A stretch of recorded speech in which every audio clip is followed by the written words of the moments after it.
I'm Jim Holsing, host of Continental Cuisine. We're going to talk a little bit about wine today. We've got some interesting wines to talk about, some interesting wines to taste.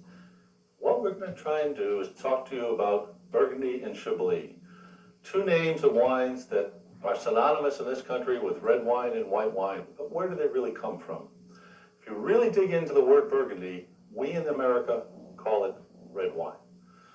But in reality, it comes from a little region in France called Burgundy. It is, by law, restricted to that region for anything but the American wine companies. The European Common Market requires that only wines from the little Burgundy region of France, which we'll talk about in a minute, be called Burgundy. The Common Market also requires that wines from the Chablis region of France be called Chablis. Nothing else can be called Burgundy or Chablis. In this country, we, for years, have been calling red wine Burgundy, white wine Chablis. What does it really mean? I'm going to try and tell you that today. We're going to taste some wine. We're going to talk about some wine. Hopefully, when it's all over, you'll probably still drink Burgundy and Chablis, but you'll know a little more about them. So let's take a minute to talk about why Burgundy and Chablis have been called that.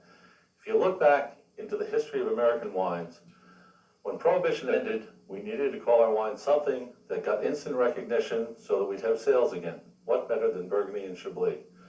For years, California jug red wines, the things in the big bottles that you buy for a good price, have been called Burgundy.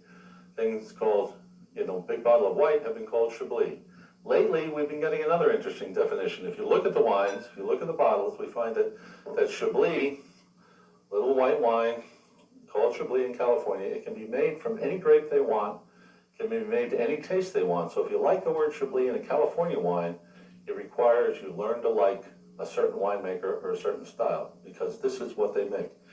The same thing happens with Burgundy. If you like Burgundy in a California wine, it requires that you learn Burgundy, you learn a winemaker's style. They can make them dry, they can make them sweet, they can make them to any kind of a flavor they like.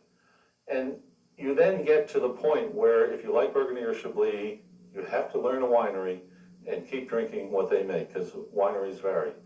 Lately, we have the California wineries going to what we call truth in labeling. And rather than using Burgundy and Chablis, they're calling their wines a little more honestly white table wine and red table wine. The wines are still red and white, but they're called white. They're called red and white rather than Burgundy and Chablis. They're trying to avoid calling them after a European place name.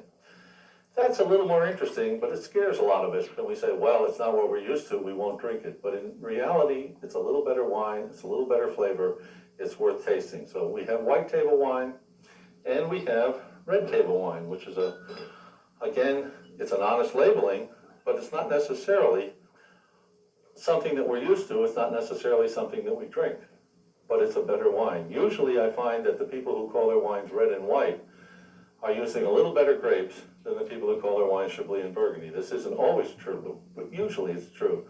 So if you like red and white wine and you want to have a little more flavor, you might want to go to just the place names. This is confusing, but it's the way they do it.